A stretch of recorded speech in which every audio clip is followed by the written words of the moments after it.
pa kaming subject. Tapos kinakabahan ako kasi tinawag by group. Ka-group ko sila. Tatlo yung wala sa kanila. Dito yan. Oo. Padami na kami padami dito. Diba?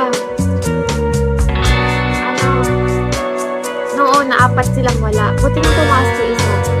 Tapos, yung group namin yung pinakaunang tinawag. Akala namin anong gagawin. Yun pala yung sa Pinas namin. Tinanong kung paano namin siya ginawa. Tinanong paano ginawa. Dalawang lalaki.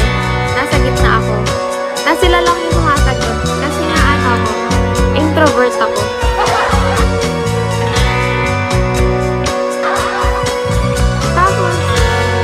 Tapos sabi bigla ganyan ng prof ko, since sumagot na kayong dalawa, ako naman doon sasagot.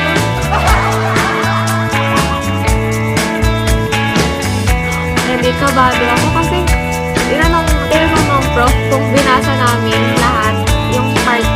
Kasi hinati-hati namin by 2. Hindi ko na binasa yung ginawa nila. Pero sabi ng dalawang kasama, binasa namin. So, kinakabahan ako kasi gusto ko sabihin na hindi. Kasi nga baka magtanong ko kasi hindi mo sagot. Tapos,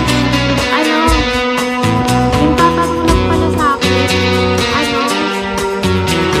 ano daw ibibigay kong grade? Ako yung pinagrade yung sa gawa namin.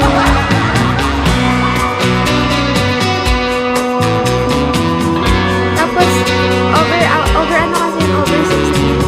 Tapos, sabi ko 50 po.